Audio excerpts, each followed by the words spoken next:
like every time I go to research Amsterdam, I find a ton of tourist traps, restaurants to wait long lines in, and places that just really aren't worth the hype. If you want to avoid tourist traps, make the most out of your trip, and eat some of the best food in Amsterdam, watch the rest of this video.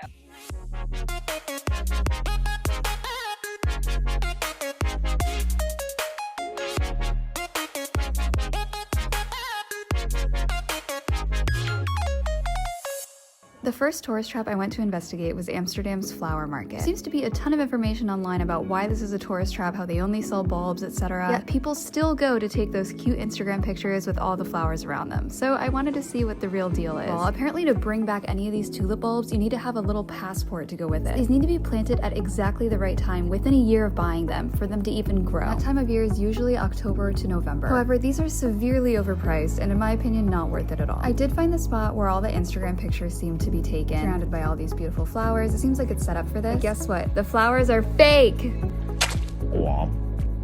They were fake? Of course they were fake! These are not even real flowers. The store is decorated really nicely though. I thought these clogs were really cute. I kind of wanted them, but I was like, being delusional. There's no way these are gonna fit in my bag and I don't have a need for them. The store is really cute to walk around in. Also keep in mind that you're not supposed to pick up the flowers unless you're going to buy them. I almost got in trouble here. One of the employees stopped and started staring at me, so I just made sure to let her know. We want these ones, don't worry. Oh no, it's okay. They cost about 4 times what they would normally cost in a supermarket, so keep that in mind. But it was Valentine's Day, so I just wanted to treat myself and spruce up my Airbnb a little bit. If you're going, I would recommend you don't buy the flowers, don't buy the bulbs, but get this. You should buy some seeds. One of the stores has a wall with a ton of seeds on it. And these seeds will keep for way longer, more flexible of what time of year you want to plant them. And my life goal one day is to have a farm, so I thought it would be really nice to buy some of these seeds and one day be able to plant them at my farm. Got a ton of different types of wildflowers, a ton of different types of vegetables. There's a restaurant here called the Pantry, which I'll cover later, that makes amazing tomato soup, so I thought it'd be nice to get tomatoes to remember the tomato soup that I have in Amsterdam. They're also way cheaper and smaller. I only brought a backpack, so these are definitely gonna fit in my bag. If you absolutely need a souvenir, get 50 cents short, but he ended up giving it to me anyway, which is nice. Alright, the next tourist trap are the Stroopwafels. Are they overpriced? Yes. They look super cute? Yes. If you're looking to pay like a quarter of what they cost, just get them at the grocery store. I overheard the guy who was ordering in front of me ask for them to be made fresh, so I asked for the same thing, thinking that it was like a little hack, but she said they're all made fresh. I think what's fresh about it is like the sauce that they put inside, kind of like a little waffle sandwich. I think this cost me about 13 euro, which was pretty expensive for this, but the packaging is super cute. It was very romantic for Valentine's Day, and I can't say that the flavor was bad. I mean, it tasted really good. It was warm, it tasted fresh. The chocolate felt like it was actually really good quality. The holder was nice because you can like bend it and then take a bite. Did feel like the toppings were kind of falling off though, which explains the flock of pigeons that hang out there. Okay, the next tourist trap is 100, 1000, 1,000,000% a tourist trap. And it sucks. This candy sucks. It is sitting in these barrels all day. They're already not good to begin with, so they're bad, they're overpriced, and they're stale. I honestly don't even know what these places are called. All I know is that they're typically pirate themed. Avoid at all costs. However, there is other candy stores that serve like American candy. Now, as an American, these are cool. However, trap is A, these fake edibles, and B, the prices. Businesses do not have a license to sell infused edibles. They are getting away with it because it is technically hemp. So they're putting that on their labels to take advantage of tourists who don't understand the difference. They have all sorts of types. They have cakes, they have gummies, they have brownies, they have everything that you could want. But don't buy them. Go to an official coffee shop where you can get actually infused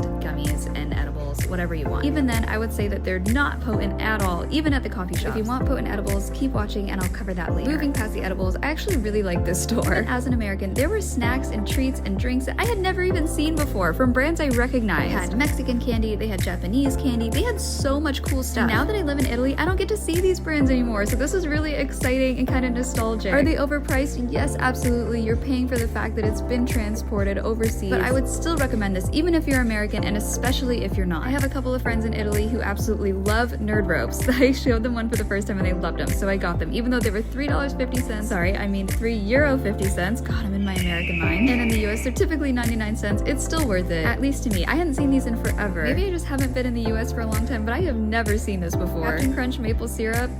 I don't know, but it's cool to see. Did get kind of swindled here by the Dubai chocolate ad. I ended up getting like a €35 bar of Dubai chocolate.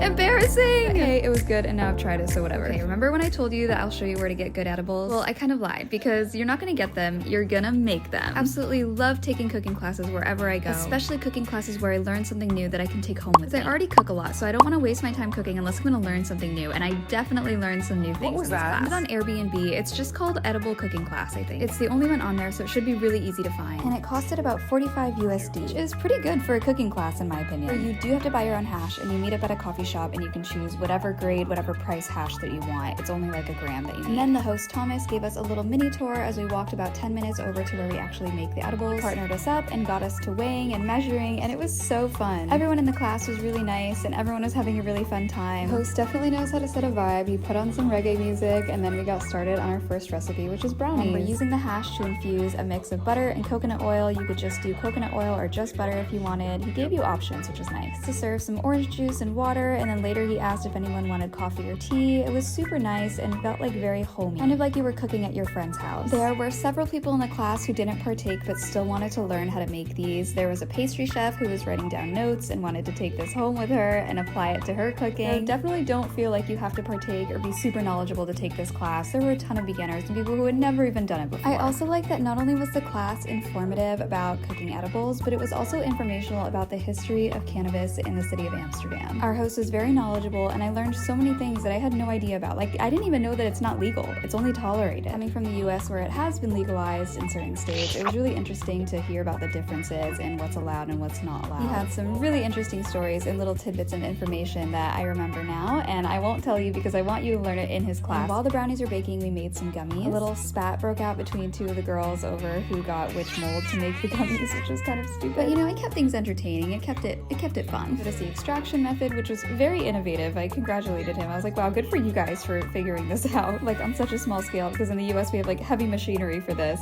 He was just doing it all by hand. Like this cute little heart mold, because again, Valentine's Day, so cute and romantic. And at the end, we ended up just putting all of our gummies together, and we got to take them home in a little container, which was cute. We all had different colors and shapes and flavors, and it was really fun. The brownies came out so cute. Like, these are adorable. I also got compliments on my gummies. You guys are cute!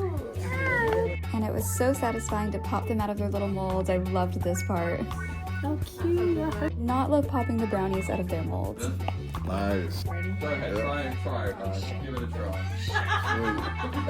That's not very confident. I did my best. They came out fine. It was fine. However, this is a lot of brownie to eat before you get on a flight, so yeah, you'll have to figure that part out. Next cooking class that I would really recommend isn't technically a cooking class. It is a peanut butter making class at Da Pindakaaswinkel. It was also super informational, really interesting, and also delicious. You get to make your own peanut butter flavor while also learning about the history of peanut butter in Amsterdam. Started with a sampling of all their different flavors so you could decide which ones you like, what you don't like. There was sweet, savory. Then I put my apron on, they gave me some ingredients, and I got to start making my very own peanut butter flavor. Now, I know that this is a local thing because I could not book this without having a Dutch bank account. I had to email them and request in advance, and they actually forgot, but then they still hosted the class for me anyway. No, I was the only one that had booked it, so it was super nice. Really enjoyed doing this. However, I'd only recommend it if you can bring your peanut butter back, or if you're going to eat like an entire jar of peanut butter in the time that you're there, because I was not able to take this back in my backpack on the plane. If you don't want to take a class, I would still recommend going. You can get tiny little bottles that you can take back with you of these really unique peanut butter flavors that you really can't get any other place in the world, at least that I know of. And I learned a ton about peanut butter and its impact on Dutch culture, its history. It was really interesting. Because they felt bad about not having the class at the time I requested, they gave me a little goodie bag, had a tote in it, some of their bars. It was really cute. So highly recommend this. And if you like local things like that, I also recommend this goat yoga farm. I also could not book this without a Dutch bank account, and I was the only American here. It's usually a pretty good telltale sign that it is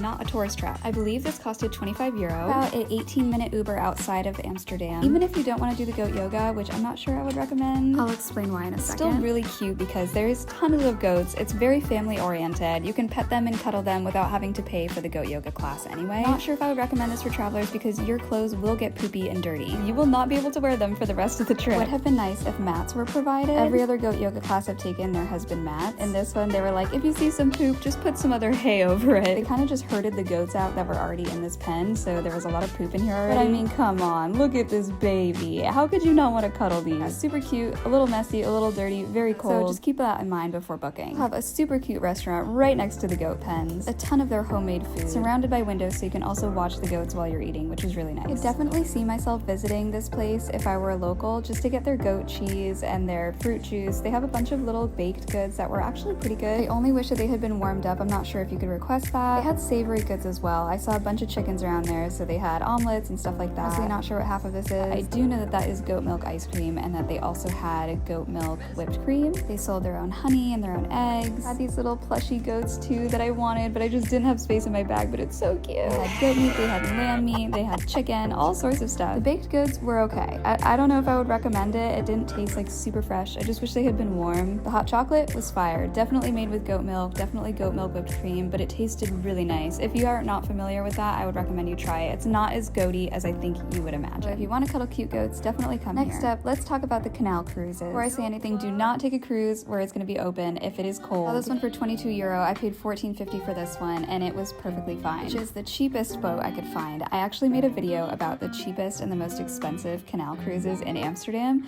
so go ahead and watch that one. I'll link it below. As you can see, there's a pretty big disparity between the cheapest and the most expensive Canal cruise, but in my opinion, it was worth it. It's really up to you and what your budget is. Let's say that we're traveling on a budget and we're just hungry for a little snack. Let's head over to Foodhallen. It's kind of hard to explain. It's kind of like a quirky food court with better options than a mall would have. Some people say this is a tourist trap because the prices are pretty expensive and the menus are pretty limited, but I definitely saw a mix of locals and tourists dining here, so I don't know. I picked a seat up in the dugout and I ended up ordering from 3 different restaurants just so I could sample a few of the various options. I ended up getting some pork dumplings, some sweet potato fries, and these pork tacos with pineapple salsa. I'd gotten these pork tacos the last time I was here and they definitely looked different, but they still tasted pretty good. This time I was here, I remember that the pork was more like shredded and they felt bigger. This time they were smaller and the pork was more like chunks. The pork taco was good, the dumplings were kind of mid, and the fries were just way too salty for me, but I still ate them anyway. So do with that information what you will. The next thing is something that I haven't seen anybody else cover. The Paith Tuchinski Theater, if I'm not pronouncing that right. Paith has a bunch of theaters all over Amsterdam, so make sure that you go to this one. There are multiple different theaters inside of this one. I didn't have mine in that beautiful room, which I was bummed about, but it's still really cool. I didn't want to see the movie that was being played in there, so when you're booking, make sure to pay attention to which room that your movie is going to be in. Inside felt like vintage, Great Gatsby vibes, speakeasy. It was really, really pretty. If you book the big room, you can order yourself a box seat, but since my movie wasn't playing in there, I didn't get to order that. My room was still pretty cool though. I actually bought a love seat all to myself so I could lay down. There was a little pillow, super comfy cozy, and used my coat and my scarf as a blanket, which was really nice. I decided I was hungry, so I went back and I grabbed some popcorn. This was really good. It's kind of like fluffier than normal popcorn. I don't know how to describe it. I saw Baby Girl, the movie was If you're looking to do something a little more outdoorsy, I would recommend thrifting. Didn't get to visit Neuter Market, but I heard that it's really nice from locals and tourists alike. However, there's a ton of thrift shops all over Amsterdam that you can visit. There's even a bookshop. You'll pass by this. I don't even know where it is, but if you're gonna be walking around, you'll find this place more than once. Trust me. Found some art by the same artist who made the vintage beer out of my kitchen. The prices here felt fair, and it's a good way to kill some time between your activities. Okay, I wanted to save this for last because I still want to gatekeep it, okay? Probably my favorite restaurant in Amsterdam is called the Pantry. It's very cozy New England vibes. This is my favorite menu hack, okay? The appetizers menu. Order the goat cheese croquettes